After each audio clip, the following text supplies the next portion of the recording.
Caster. Caster.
Broadcasting live from the Albay Pio News Center, providing you the most exclusive news update from all over the province. This is 12 o'clock Newsbreak.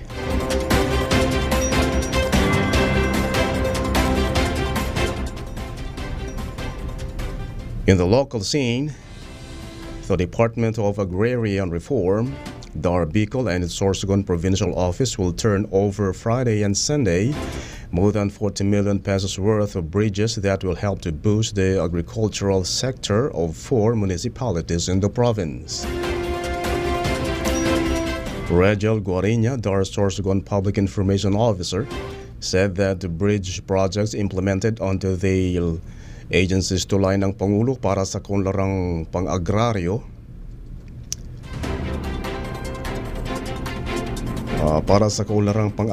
program will benefit thousands of agrarian reform beneficiary farmers and other residents in the province.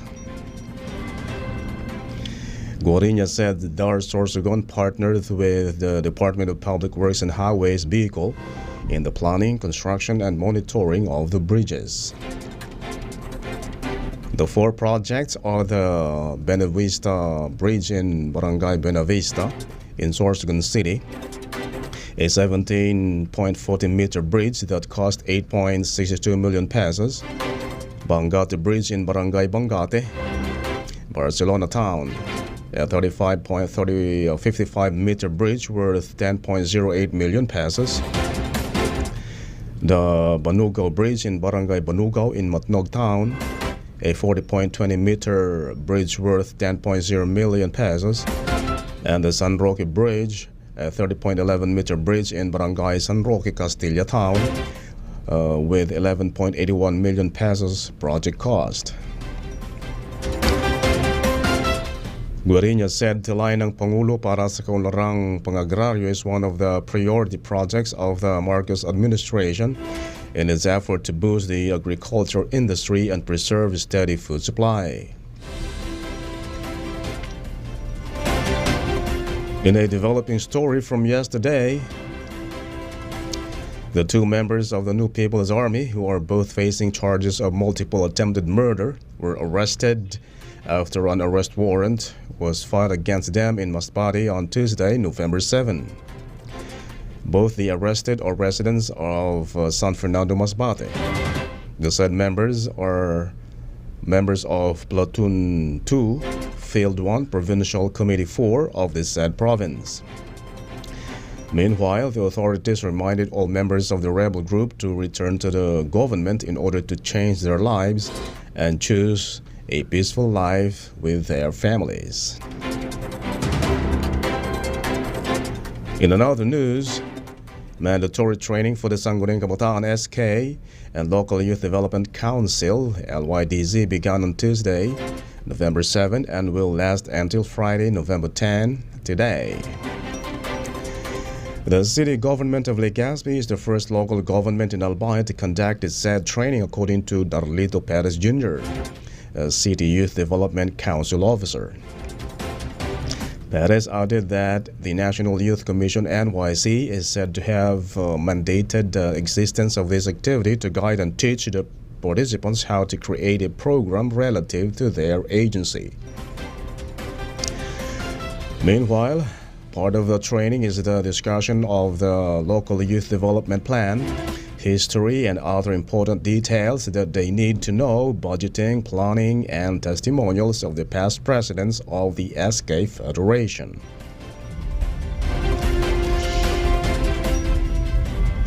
In the national scene, the Department of Labor and Employment in Region 9 on Wednesday provided 94 marginalized families in Lakewood, Zamboanga del Sur with utility kits for income-generating projects. The starter kits, costing 2.7 million pesos, are comprised of basic tools for carpentry, electrical, mechanical, and farming equipment. Miraflor Casanes, Dole Provincial Director for Zamboanga del Sur, said on Thursday that the distribution of the kits is part of the government's socio-economic interventions meant to boost the productivity of impoverished families in the province. Kasani said that the 94 families that received utility kits are from barangays Baking, Dagum, Biswangan, Gaza, Poblacion, and Sapang Pinoles in the upland Lakewood town in Zamboanga del Sur. Kasani said that they also have continuing skills and livelihood education programs being implemented along with other government agencies for marginalized families and workers in Zamboanga del Sur. Among the beneficiaries of the latest $9 utility kit, the special activity are families from Lakewood's local indigenous community, relying mainly on small-scale propagation of short-term crops as source of income.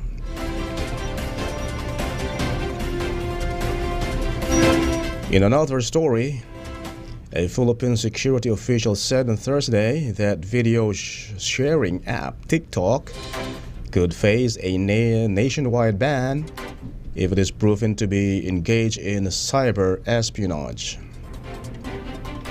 Echoing a recent statement by National Security Advisor Eduardo Anio, National Security Council NSC Assistant Director General Jonathan Malaya, when asked in a radio interview on the possibility of TikTok total ban in the country, affirmed with yes. Malaya added that the possible threat posed by the Chinese-owned app to the country's national security is now being evaluated. According to the security official, TikTok being a Chinese company distinguishes it from other social media platforms that could also generate private data from their users. In the spirit of due process, Malaya said the task force has asked TikTok representatives in the Philippines to air its side and submit a position paper to answer the espionage allegations against the company. In other news, a senator shared on Thursday that film director Paul Soriano no longer serves as an advisor to President Ferdinand Marcos Jr. Senator Sonny Angara bared the statement during the Senate's plenary deliberation of the budget of the Office of the President, but did not specify the reason for Soriano's exit. Angara said that the former presidential advisor for creative communications has left his post. This came after an inquiry from Senator Coco Pimentel pertaining to the "We Give the World Our Best" tourism slogan that Soriano's office launched at the end of the 2022. Soriano was originally slated to direct the President's second State of the Nation address, SONA, before he was replaced by an in-house radio television Malacanang personality.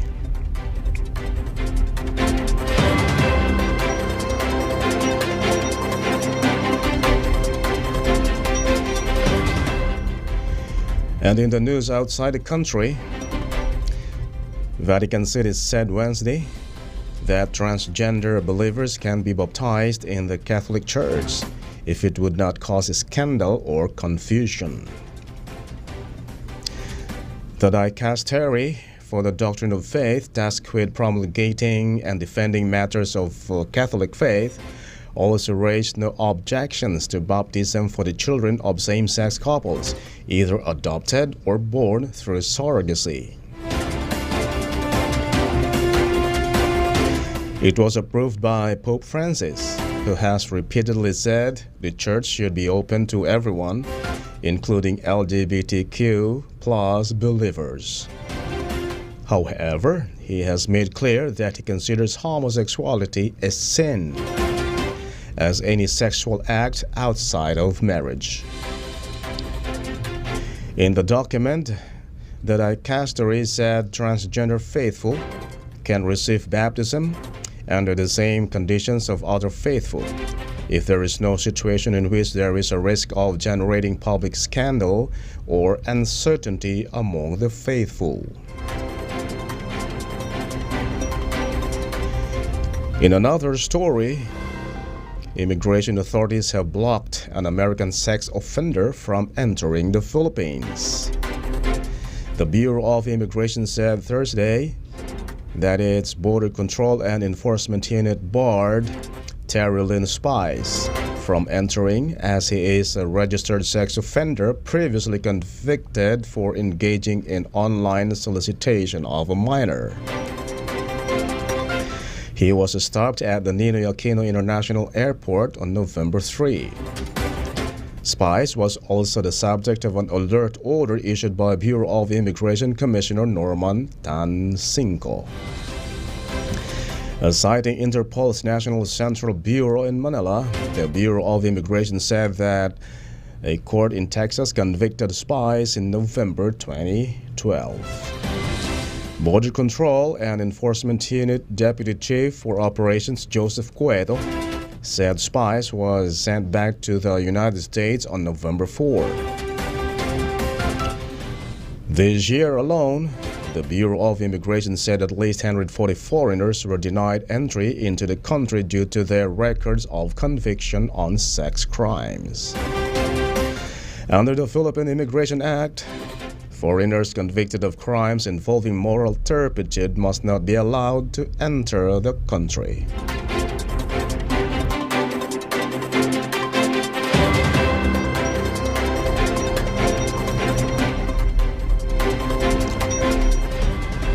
And finally, in the news outside the country, the decommissioned Philippine Navy ship, which was supposed to be used as a mock target in the joint drills of American and Filipino soldiers before it ran aground in July, was already retrieved last month. Marine Deputy Commander Brigadier General Jimmy Loreda also said that the former BRP Lake Caliraya, which was towed back to Sanglay Point Port in Cavite City, may be utilized in the next exercises between two countries. The former BRP Lake Caliraya ran aground 60 meters away from the shoreline of Morong, Bataan on July 14, according to the Philippine Coast Guard. On July 13, the PMC and USMC were supposed to sink the decommissioned motor tanker 12 nautical miles away from San Antonio, Zambales, but it was canceled then due to inclement weather.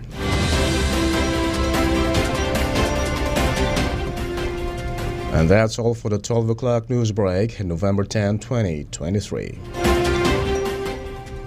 We'll be right back next week for more news updates. And thanks to our 12 o'clock news break writer Joy Duque. And on the technical side, Todd Bobbis. And to our Provincial Information Officer, Attorney Mary Lou Duga Castillo. Under the supervision of our Governor, Attorney Edsel Grex Legman, I am Greg Halliari. Thank you for subscribing.